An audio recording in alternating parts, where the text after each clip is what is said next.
Magalhael to Stokes, who's onside.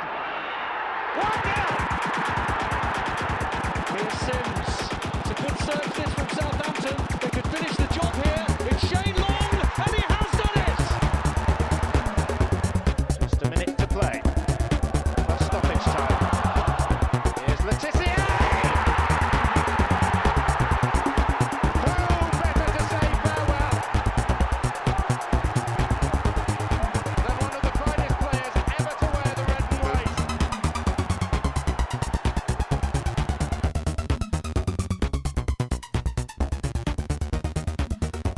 Right, ladies and gentlemen, boys and girls, any dogs that are listening in the background, welcome to the Saints FC podcast. I'm John Bailey, I am your host for this evening, and I am joined by the industrious Tom Parker. How are you, Tom?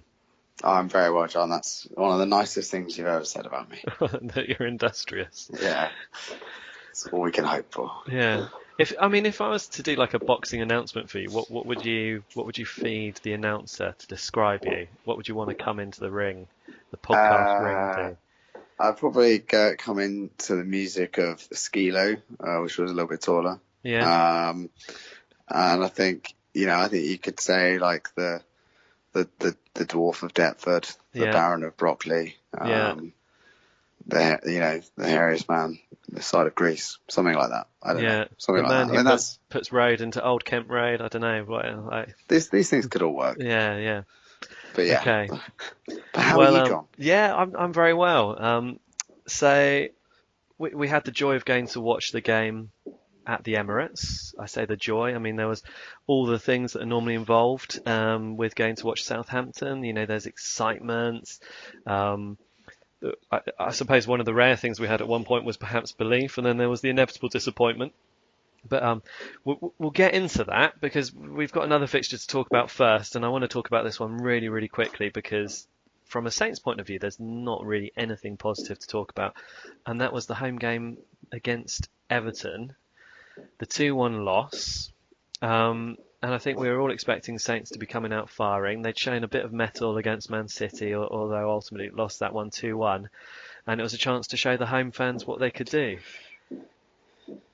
It was possibly the worst Saints performance. I think I'm trying to think back. I mean, there's been a few stinkers even under Ralph. I think Cardiff at home last year was particularly bad, but this was just... I don't know what you expected, John, but I thought Saints would come out the traps and hammer and lash into Everton. And that's not what happened, was it? No. But I think before that, Tom, I need to call you up on that was the worst Saints performance. I don't know who your therapist is or if you've been seeing the guy from Men in Black. But that's a good point. Rather than actually telling you what they've erased from your memory, if you could just give me the card of that guy who sorted that out for you. There's something that I'd quite like to erase from my memory as well. I guess maybe it's because I didn't see the Leicester game. So I guess my point, it's a good point. But I guess, the Leicester game, the difference for me is, we play Leicester. Leicester are a really good team. Full of confidence, full of players, pacey players that are exactly the sort of players that hurt Saints. Everton hadn't won away since March and were terrible, and were languishing near the bottom of the table with us. And we basically let them attack us for the first half. It was nuts. Yeah, it really was pretty crazy. I don't know why that happens. I'm starting to think that is our problem. Our problem? That was a nice way of saying it. Is our problem St Mary's? Because, 100%. And what is it about St Mary's that makes it such a big problem? There's definitely a hoodoo, isn't there? There's definitely a hang up, and this is not a Ralph hang up. This is a hang up that goes back to post Koeman. It's everything post Koeman, isn't it? None of the 3 Saints managers since then have had any, 4 Saints managers, since then have had any joy. And obviously I think there's something about the crowd, obviously are, rightly or wrongly, quite quick to to get on the players. It's a very strange phenomenon. It's just a totally bonkers phenomenon, because in theory, the home teams win more games. They should feel safer. Yeah. They should feel more emboldened. But with Saints, it's the opposite. But I guess we'll come to this weekend's game. But hopefully, Saints are looking to put that right, because they kind of have to, don't they? I mean, I don't know about you, but Everton game, I'm pretty optimistic. Generally, you ask me, what do you think the score's going to be? And even if we're playing away at the Nou Camp, I sort of predict a bit of win for Saints. But Everton was the first time I've sort of watched it and thought, oh God, maybe actually they won't do it. Yeah. Yeah, I mean, it's weird that you had that trepidation. I mean, I had that trepidation before the Leicester game. But I genuinely thought, after the performance we put in against Man City at the Etihad, that would have given us the boost that we needed. But things very, very quickly went wrong. I think conceding an early goal was the worst thing that could happen, because it undid all of the fragile, the house of cards of Saints' positive mental attitude was destroyed. And Tom, I'm actually going to make an argument for you here. Okay, so you've said an outrageous statement of the performance against Everton being our worst of the season.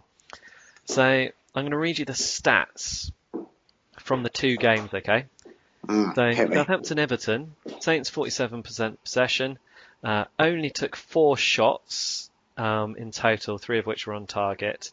You may remember they didn't take a single shot in the first half, so all of them came in the second half. Everton, we conceded 24 shots to Everton. They only managed to get 5 of those on target, but the fact that we've allowed Everton to have that many shots is, pretty pathetic. The game against Leicester, so we only had 27% possession, so that was really, really bad. But we still managed more shots. We had 6 shots. But, interestingly, Leicester had exactly the same number of shots as Everton. They had one more, 25 shots against us. But the difference was they registered 15 of those on target. So, I mean, in terms of the kind of raw key stats in the game, they're actually fairly similar games, Tom, in how dreadful Southampton were. I mean, it is kind of nuts. So I think with the Everton game, the worry, the crazy thing was is you come out to, obviously you got nothing out of the Man City games, but 2 respectable performances, particularly in the Premier League game, and you just thought this, you almost like you couldn't wish to be playing a better team than Everton. Yeah. It was almost like, they don't have a goal scorer, the signings haven't worked, the manager's under pressure, they're terrible away from home. You'd almost sort of pick them out as to be the one team you'd want us to play. We had a really good result against them last year, and Saints just rolled over. I mean, I don't know if we need to. I don't know what much else is to say. I mean, that we can point to a bright sort of 15, 20-minute period in the second half, but it was just a totally bizarre experience. And I think, the team in that game showed a tremendous lack of self-belief, like a worrying lack of self-belief. Yeah, it was absolutely dreadful. And it's one of those things where we've got to resolve this issue. If we don't resolve this issue at St Mary's, the belief that we can win there, that we can score goals, and that we can have a little bit of luck as well, then we're just going to be in trouble, Tom. I think I'm kind of done talking about the Everton game. I mean, another goal for Danny Ings, though. Yeah, another goal for Danny Ings. His record is great. Who was the assist? Was it Boufal? Yeah, I think you're right. I mean, it was a fair few weeks ago. Fire. But yeah, Boufal's looking good. Danny Ings is looking good. And, I think let's get on to the Arsenal game, because there's some really good performances to pick out. But I want to take you back to the start. There were probably maybe 3 surprises or 2.5 surprises in the starting lineup. We had Armstrong, Obafemi and Jack Stevens all starting. What did you make of that at the start, Tom? I thought it was, look, I know he's got a mistake in him, but so have all our centre-backs, so I don't actually have a problem with, as much as some Saints fans do, with Jack Stevens, and also I think Jack Stevens does give 100%.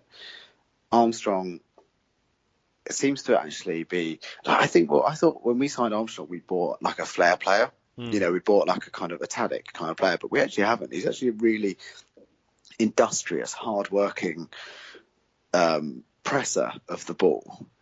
So I think, and I think with Obafemi, it was a brilliant move because obviously Arsenal's defensive woes are well documented. They play with two ageing, quite slow, ponderous centre-backs who are prone to make mistakes. And Ings, for all his strengths, is not probably the fastest player, but in Obafemi, you gave them, and we saw it throughout the game, you just gave Arsenal no opportunity to rest. So I think the lineup was really positive, and also I think it showed, if we'd have gone 5 at the back, we would have undoubtedly sat back and we would have invited pressure, and we can't invite pressure because we will concede. I think it probably took Arsenal a bit by surprise, and I think the opening 17 minutes until the Arsenal goal kind of showed that. Yeah, I mean, it really did. We started so positively. I can't really remember Arsenal having a chance in the first kind of like 15 minutes.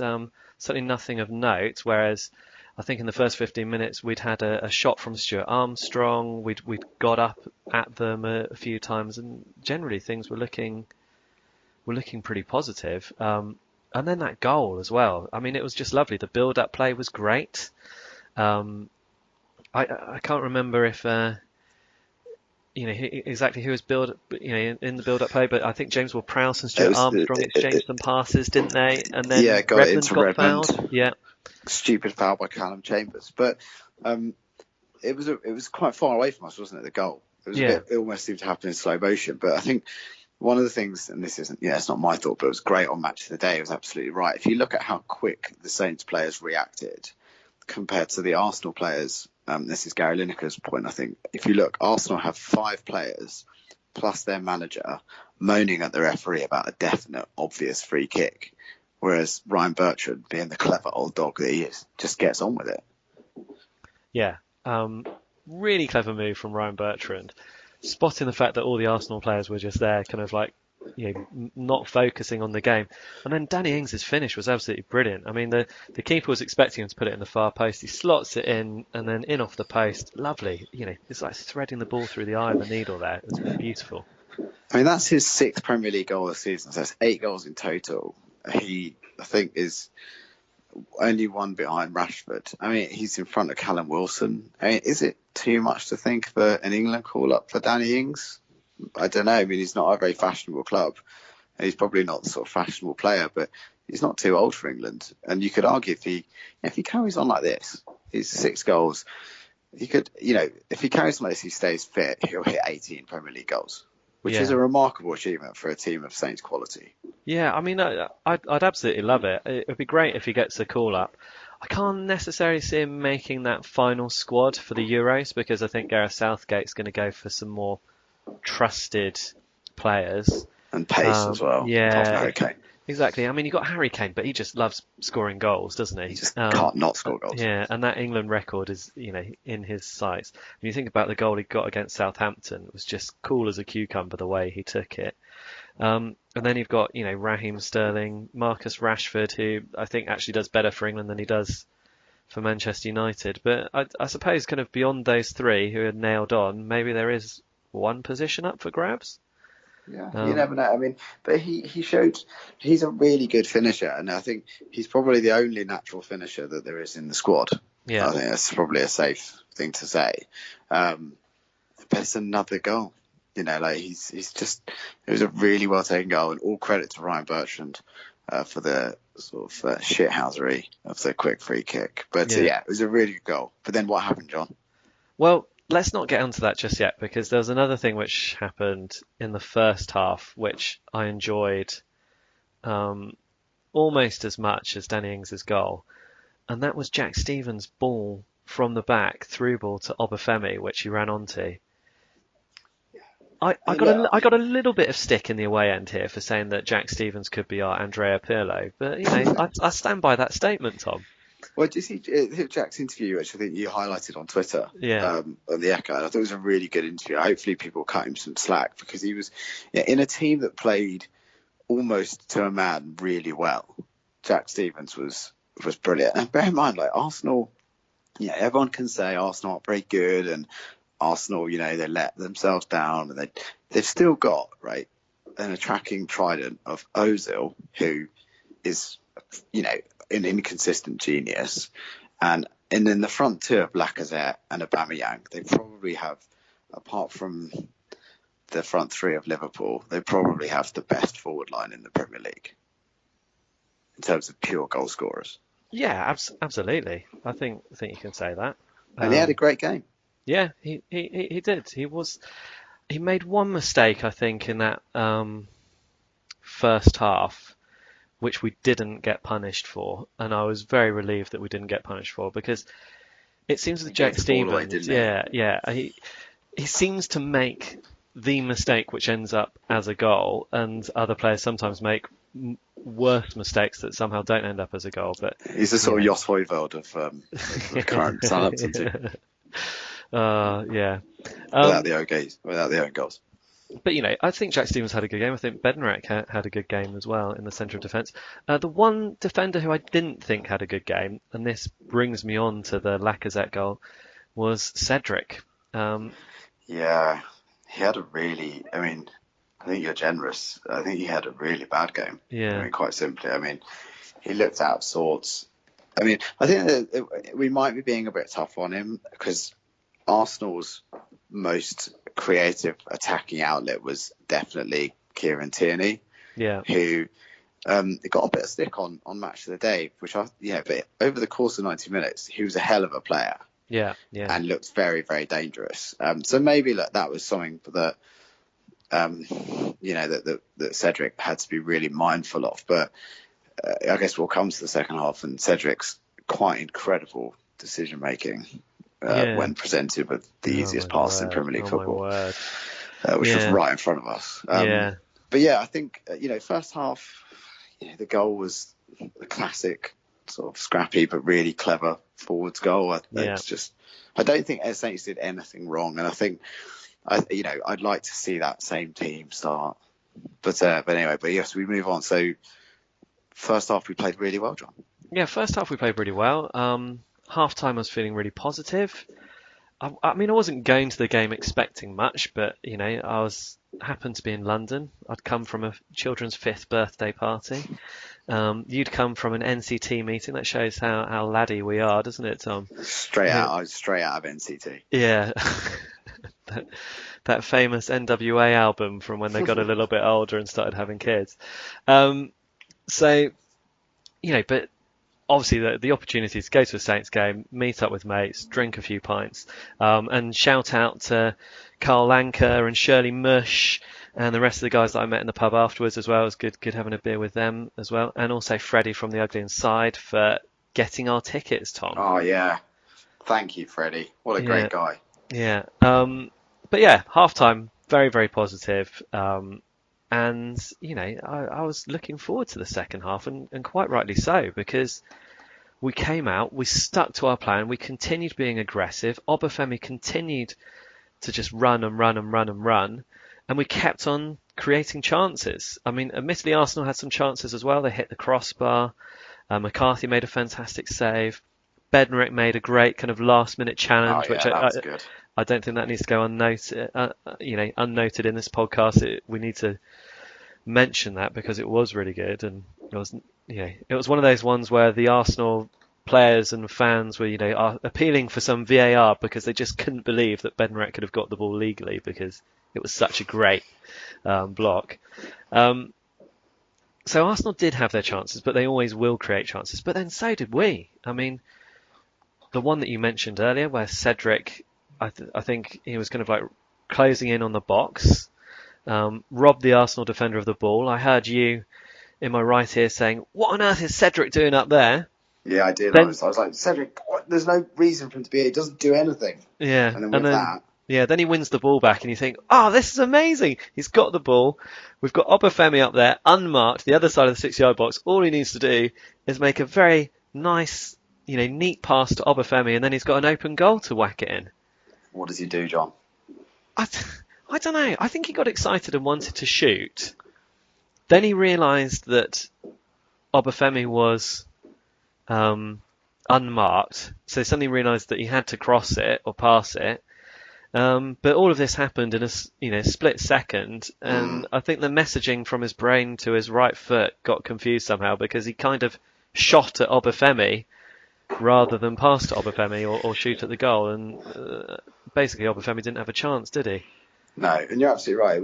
But this is classic Saints, isn't it? It's poor decision making and I think we'll talk about the end of the game, which was a completely insane finish to a game. And I think also I would like to talk about just Arsenal for a little bit, because I think it was one of the most fascinating games of football I've ever been to. But it was a nuts decision by Cedric. Well, I don't think you're right. He put the force he would have put into shooting, but he put it into the pass. Yeah. Very strange for a man of that experience. 150 Premier League games, European Cup winner. Very odd. Yeah. It is very strange.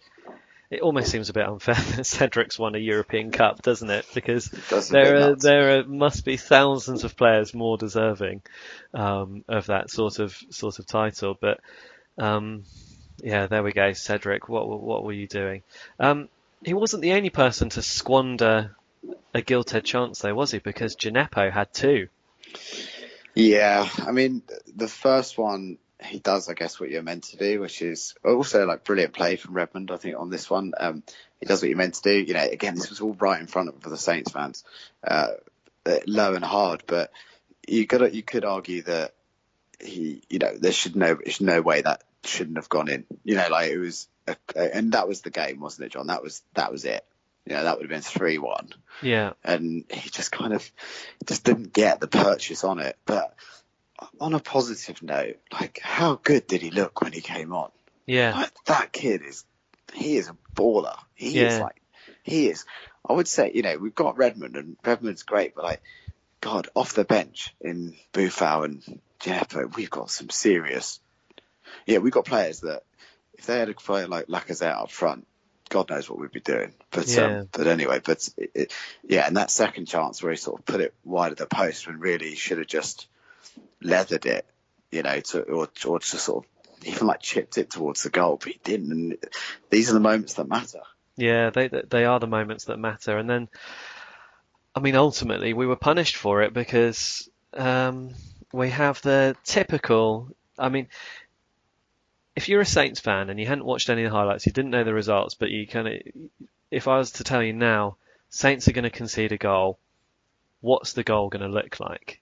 And you would describe the opposition coming up down the wing, a ball coming across, the goalkeeper flapping at it, and then someone being unmarked at the back post with an easy finish, wouldn't you?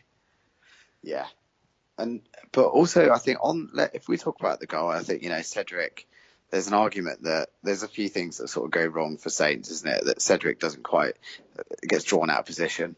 If he doesn't get drawn out of position, he might have been able to make the header. Yeah.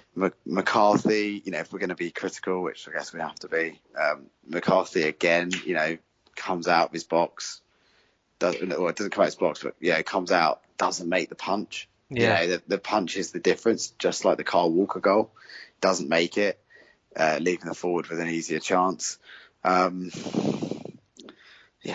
don't know. I mean, it was a sickener, but what was the most remarkable thing wasn't that we conceded, and John, I don't know how you felt about this, was the ambivalence at which the Arsenal players and the Arsenal fans, who are among the worst fans I've ever seen, responded to. I mean, they were terrible throughout the game, but I mean, I thought the goal had been disallowed. Such was the reaction to it. Yeah. I thought something had happened which had meant the goal had been disallowed, because it was such a flat reaction, wasn't it? Yeah, I mean, it was weird because, I mean, I didn't really pick up on that so much because I collapsed into a heap in between the row of seats, so I wasn't looking at the Arsenal fans. But I've picked up on this afterwards, and I've heard anecdotally from an Arsenal fan that some of the fans were disappointed that Arsenal got the equaliser because it then made it less likely that Emery was going to get the sack.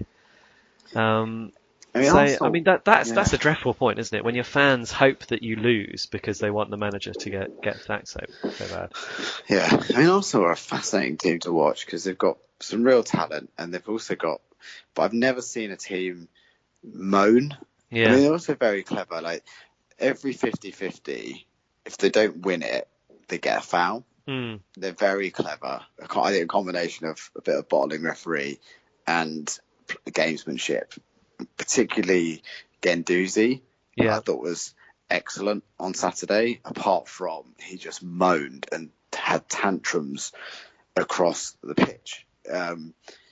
He was lucky really not to be sent off. Yeah. I think, there was a bit in the, I don't know if you remember, John, in front of us, where he almost threw the ball down in frustration, which would have been a booking. Yeah, and was it Guendouzi did the elbow, or was that Guendouzi did the elbow. I mean, Guendouzi's brilliant. Yeah. Like a real brilliant player. I'd love to see, would have loved him at Saints. I think the fascinating contrast, if we talk about players that maybe didn't perform as well as he would like, the contrast between him and Højbjerg. Højbjerg seems to be bereft of confidence. In Guendouzi, you have that kind of scheming, nasty but clever midfielder that you sort of hoped Højbjerg would be, box to box midfielder. But he just bossed Pierre on Saturday. Yeah, he did. Yeah, luckily it was all right in the end. But I mean, I've just having never said seen a team like it. So why did we do so? Because I agree, I think Guendouzi was much better than Højbjerg. But is this where we need to give some credit to some of the other players around Højbjerg? Yes, Stuart Armstrong was brilliant. Yes, I thought Stuart Armstrong was great. What do you make of James Ward-Prowse? I mean, he didn't really stand out, but I think he was quite functional.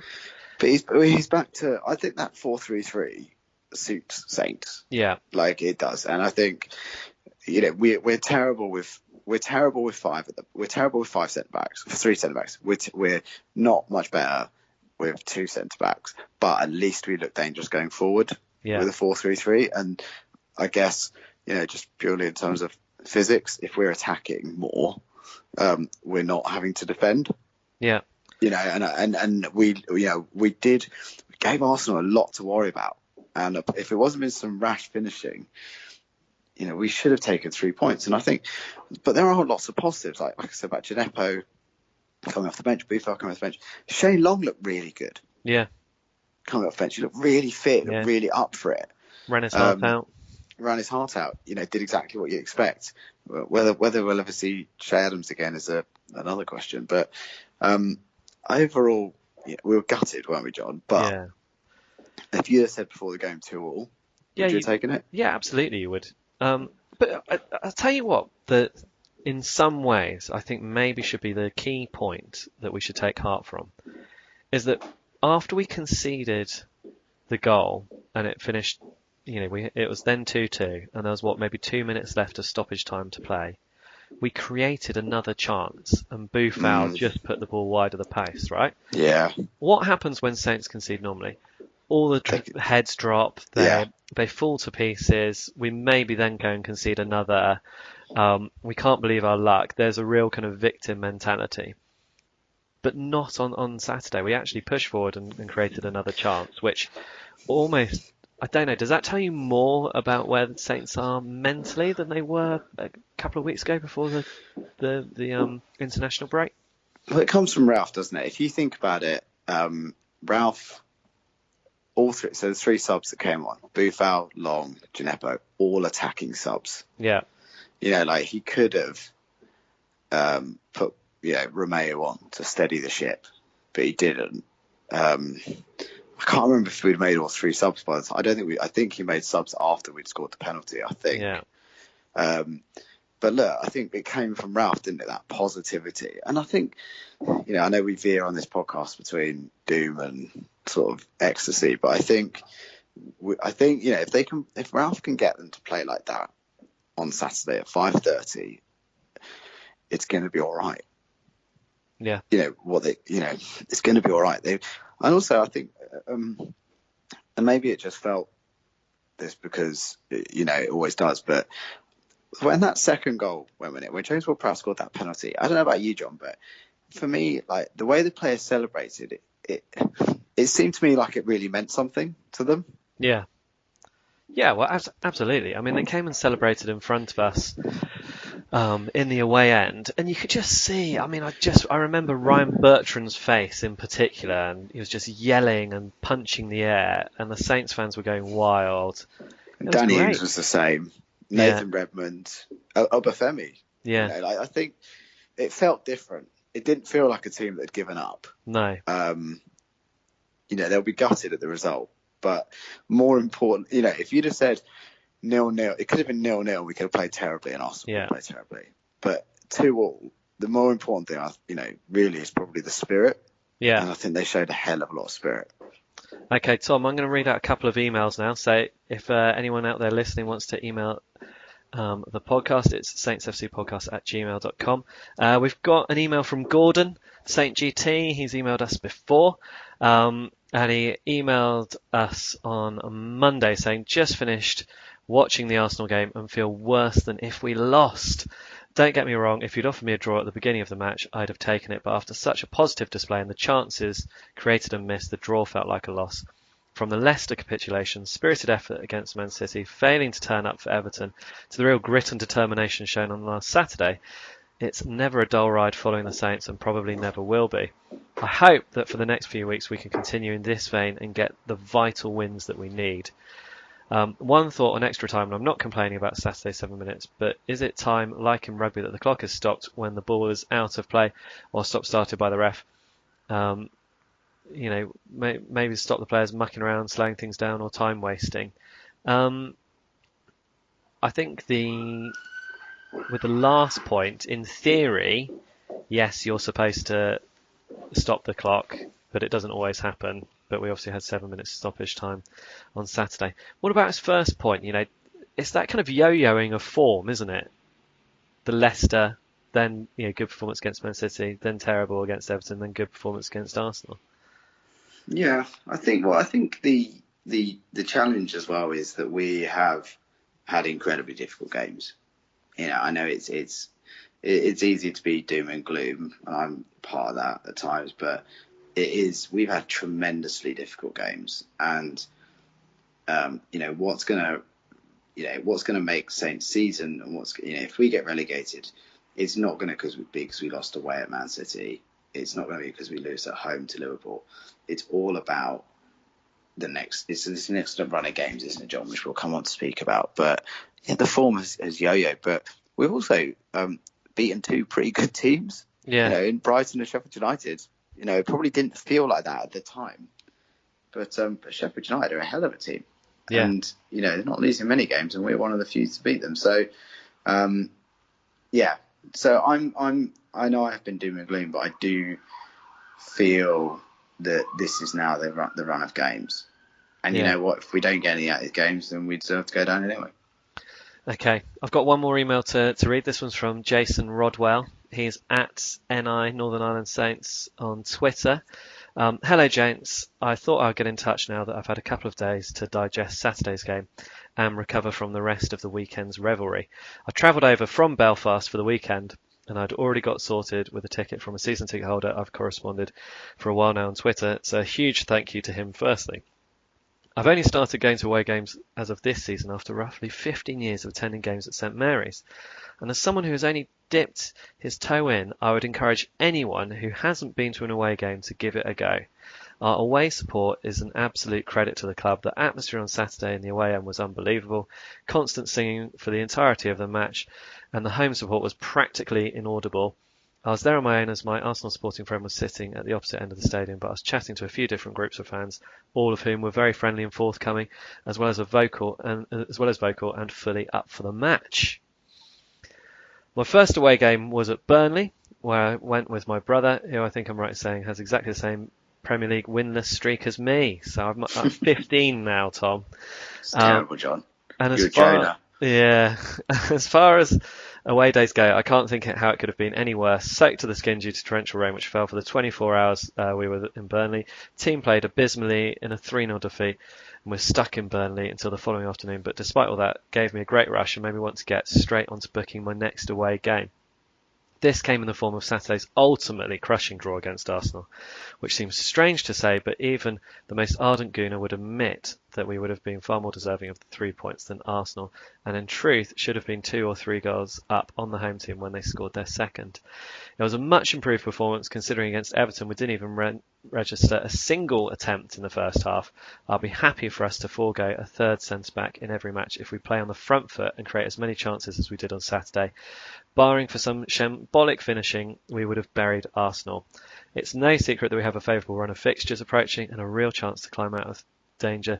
I'm not always the most positive of fans, but Saturday reminded me what we're capable of, and panic will only set in if we're still in the relegation zone after the next 4 or 5 games. He also adds, I've enjoyed every episode of the podcast, lads, some great guests, and always makes for a good listen. Keep up the good works. Well, thank you, Jason. We always love a nice compliment thrown in there to our emails. If you want to compliment myself or Tom, it's saintsfcpodcast@gmail.com. He's picking up on a few things there. I suppose let's talk about the atmosphere and what it's like going to an away game. A bit like Jason, I suppose when I first started going to Saints games, although I actually think my very first Saints game was away to Liverpool, but I was pretty young at the time, and I think away games get more fun as you get older. But having spent 10 years living in London, I've gone to quite a lot of away games because there's quite a lot of games in London which are very easy to get to, and it is different, Tom, isn't it? The atmosphere is generally better. I would agree 100%. I mean, away games are much more fun. I don't know. I mean, the atmosphere at St Mary's is not maybe, and it's probably the result of the team's performance. It is the result of the team's performances. It's not great, but the away fans there's a lot more humour, and I think there's a lot more of a realistic expectation on the players, and there's less of a tendency to get on people's back. That's not a go at anyone, but it just seems to be that way. I suppose the expectation is, you're right. You don't go to many away games with Saints expecting to win. You generally go there because you're going with some mates. You want to have a good time. You want to meet people, have a couple of beers perhaps, and that makes it quite fun. I think the reason why like Jason, I really enjoyed Saturday. It was really good fun watching the club, and I felt like there was a lot of camaraderie amongst the Saints fans on Saturday afternoon. We had a good chat with the people around us, especially after you swore really loudly at the referee and then apologised to the small child that was standing next to his dad. They were very good-humoured people. That young man and his dad were nice people. Yeah, they were. I think the way I'd kind of describe it felt like, when you go to an away game, you're all there, you're all together, you're on enemy territory, as it were. So there's a smaller group of you. You have to stick together to be loud and to have an atmosphere. And there was actually the one point where my whole belief changed and I thought that we might actually win the game and not succumb to an inevitable draw, was when the ball got booted into the away end. And you could almost hear the collective thought of every Saints fan that was in the away end, which was, keep the ball, don't throw it back to Arsenal, time waste yourselves. It was good fun, wasn't it? And the ball went in, the guy caught it and just immediately buried it under his chair and then started waving his hands at the Arsenal players that were going crazy at this point. And it's that kind of collective, it's that kind of collective group herd mentality, which I know kind of back in football violence days led to awful things, but there's a lot of fun in it. Yeah. I mean, I think, we've spoken before about the kind of what we like to see from the Saints players is, and I'll say the S word, house rigs. I don't want to get you flagged on iTunes, John. but and I think when you see a bit of it, I think the fans respond well to the players doing it. Yeah. Ultimately, football fans feed off the players, don't they? Yeah. It's a symbiotic relationship. We like those grouper fish at the bottom of the whale, and I think. Yeah, we need them. We need them to give us something, and I worry at St Mary's because they're not giving the fans enough. People are quick to react, but I would hope that after Saturday, you've got to hope they've got to take the mentality from Saturday into this coming game. Yeah, I was just doing Freddie's show on the Ugly Inside for him this week, and he was asking, is the match against Watford must win? And kind of theoretically, I mean, we can still survive relegation and still have, we can improve and get the points that we need to get without winning this game. But for the fans that are going to St Mary's, every home game, it's got to be must win, hasn't it? They've had a really rubbish time. What we've got? 1 point at home this season? 1 point at home.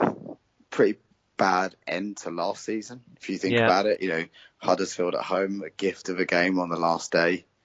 1-1 and a pretty poor performance. Saints kind of, I think you'd argue, and I think I've said this before, but I think the worst thing Saints did was celebrating after that Bournemouth game. They shouldn't have done that. When we drew 3-3, yeah. Where we drew the 3-3 and we couldn't get relegated, or it was like mathematically almost certain we couldn't be relegated. I think Saints have kind of been a bit of a downward spiral since then. If you look back at the games, and I think almost Ralph, which is not what you'd ever think of him, almost maybe let him take the foot off the gas. Yeah. And that hangover is sort of probably gone into this season. Yeah. So anyway, but in Watford, we now come across the team that are the only team worse than us, Tom. Yeah, I mean, they've just come off the back of a 3-0 defeat at home to Burnley, which, whilst Burnley are a very good team this season, is not what you want, is it? And I think they also have quite a lot of injuries. So Watford win it is, I guess. Yeah, let's hope not. But let's talk about these Southampton fixtures, because Watford, they've got some players that can do damage to us. I don't know if Welbeck is fit, but he likes a goal against Southampton. Decore loves scoring goals with his hands against Southampton, so that there is some risk there. But I'm just going to read out these fixtures to you, Tom, because this is what these next 5 Premier League games will determine, I think, or probably the rest of the season, because I think if we don't do well in these next 5 games, Ralph will inevitably lose his job. So I'm going to read them out to you. Southampton at home to Watford on Saturday. Southampton at home to Norwich City on Wednesday. Both those games televised as well, for those of you that want to watch it. Newcastle away the following weekend on the Sunday. And the following game is against West Ham, again at home, and then Aston Villa away. And that's our next 5 games, which take us up to Christmas. That's the what is it Americans say? That's the matter. That's the game. That's it, isn't it? Whatever Americans. That's the money, isn't it? That this is it. These 5 games. Like, there's no way if Saints do not get, I would say, out of those 5 games. So what is it? So sorry, you've got Watford at home, Norwich at home, Newcastle away, West Ham at home, Villa away. It's Villa away, but then also, you've got Chelsea away after that. Yeah. But then you've also got Palace at home. Yeah. After that. So you could argue that we are now coming to a run of 7 games, of which 1 you would say we've got no hope of getting anything from. Yeah. So what's that? 7 games is a fifth of a season. So we have a huge run of games. I think I agree with you. I think if Ralph doesn't turn it around, he kind of has to go. And I think you could argue that that's fair. Because if you can't motivate the players, if you can't get this team of very wealthy multi-millionaires motivated to stay, to play with passion and try and stay with Southampton in the Premier League, then he shouldn't be doing the job. Which is very weird that they're not motivated, that they even need to be motivated. But such is life. But at the moment, to say like Ralph should lose his job that's something that I disagree with. But if after those 5 games we haven't probably at minimum got 9 points, it's going to be really tough for him, I think, to make the argument. They have to. Because if you think about it, they have to do everything they can to not be. The club has to do everything it can. Gal has just put in a load of, chonky money into this thing, and they can't be relegated. Like as far as he's concerned, this is his asset. If the club is relegated, it's probably worth half of what it was 18 months ago. So, so they will do everything they can. And if you think about it, if Ralph can't motivate them, if these next 5-7 games, however you want to cut it, then Gow is probably going to have to look at it and go, you're getting Big Sam. You're getting someone whose job is to get you out of these situations. Yeah. And as horrible as that is, because if you think about it, if you're Gow, you'd look at it and you'd go, well, if he can't get us through these games, we ain't going to get anything from anyone under him, which is not an unreasonable thing to think. No. Okay, Tom. So we've got. I'm going to focus on the next 5 fixtures rather than the 7. So you've got 15 points up for grabs here. You've got 3 home games: Watford, Norwich, West Ham. 2 away games: Newcastle, Villa. How many points do you think Saints could get from this? Or will get? Let's say could get and will get. I think we'll get 10 points. So you get 3 wins, 1 draw, 1 loss. I think we'll win the next 2 home games because we have to. I think we'll then. I've got a feeling we won't get anything at Newcastle. Yeah. I think we could draw against Villa, and I'm missing a game here, aren't I? West Ham at home. West Ham at home, horrible bogey team. I don't know. I mean, I think I don't. I mean, 10 points in 5 games would be a fantastic form. Yeah. It would also, however, it's really important who we take these points off. Like we have to take points off Watford. The teams that are definitely going to be down there. So Norwich and Watford come the end of the season are definitely going to be down there. I don't think Villa are going to be. I'm not quite sure West Ham will be with the squad of players they've got. So I mean, it's getting a little bit nervy, isn't it? Because I think when you looked at the table at the start of the season, you thought some of the teams that would be pretty much guaranteed to be down in the relegation zone, really battling. You'd have said Sheffield United will be down there. There's Burnley no way. I mean, will be down there. Yeah, Brighton might be down there. Brighton Palace should might be down there. Newcastle, everyone thought were going to be a total flop. Villa, you didn't expect would be doing particularly well. Given you didn't expect Everton and West Ham to be down there, but Norwich and Watford, you might have expected them to be down there. The scary thing is, if we let's say we take 9 points out of that, that only brings us up to what Burnley and Sheffield United are on at the moment. That only takes us up to 18 points. So, I mean, if your prediction's right, then at the halfway point in the season, we have 19 points, which is still 38 relegated. points in total. And that's probably just about scraping through to survival. Yeah. I mean, not in any. I mean, I don't know. I mean, also the crazy thing is that Saints could win the next 5 games. It's unlikely, but they're all winnable games. Yeah. And if we get a flying start against Watford, if Shane Long scores within 7 seconds again, whatever it is, then that could give them a lift. The worry, the absolute terrifying fear, and hopefully the players won't have it, is what if we concede early against Watford, just like we did against Everton, and then Watford shut up shop. But if you look, Watford are really in bad place. Really in a bad place. They have a huge number of injuries. So looking at this, they have 6 players. They've lost 6 players in 6 games with injuries, and they've got 8 players in the squad that are injured. So big players for them as well. Thomas Cleverley, Pereira, Welbeck, Jan Matt. All players that probably would start. The worry is Troy Deeney. Troy Deeney not injured. I was kind of banking on him being injured. No, he's injured. But look, I mean, it's not really about Watford. It's got to be about Saints, and Saints have to make it all about them. And I like to see the club giving away free beer free drink to everyone on Saturday, like they did for Ralph's first game. Yeah, free beer is better than free blindfolds, isn't it? Yeah, they need to do this. I mean, it's not the biggest game in years, but it's the biggest game of this season. Yeah.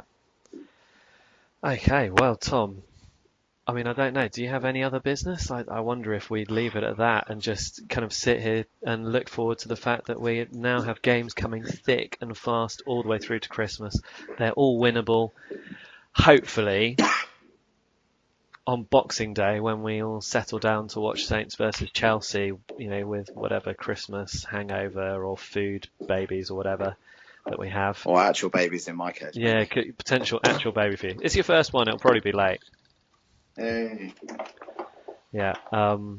So, yeah. I guess the other thing I would say is it's a shout out to my former employer, Amazon, because the Norwich and the Chelsea games are both on Prime Video. Yeah. So if you sign up, if you're not a Prime member, you can sign up and get a 30-day free trial and watch Saints for free for 2 games. There we go. And then you can cancel your Prime membership after that. You can. I mean, I don't work for them anymore, so I've got no skin in this game. But Yeah. it's just, good opportunity to watch some games. Okay, well, there we go. 2 free Saints games for you to watch online on Amazon Prime. Tom, it's always a pleasure speaking to you. I was really glad to see you on Saturday. Shame we didn't get the result, but hopefully that win, that big W, is coming The on big Saturday. home win. Yeah. And for all of you season ticket holders out there, I've got everything crossed for you that you're going to see your first win of the season. Anyway, if you want to get in contact with the Saints FC podcast, we are on Twitter at Saints FC Podcast. We are also on email, saintsfcpodcast@gmail.com. It's ta-ra from me, and It's goodbye from me. there we go. Cheerio, everyone.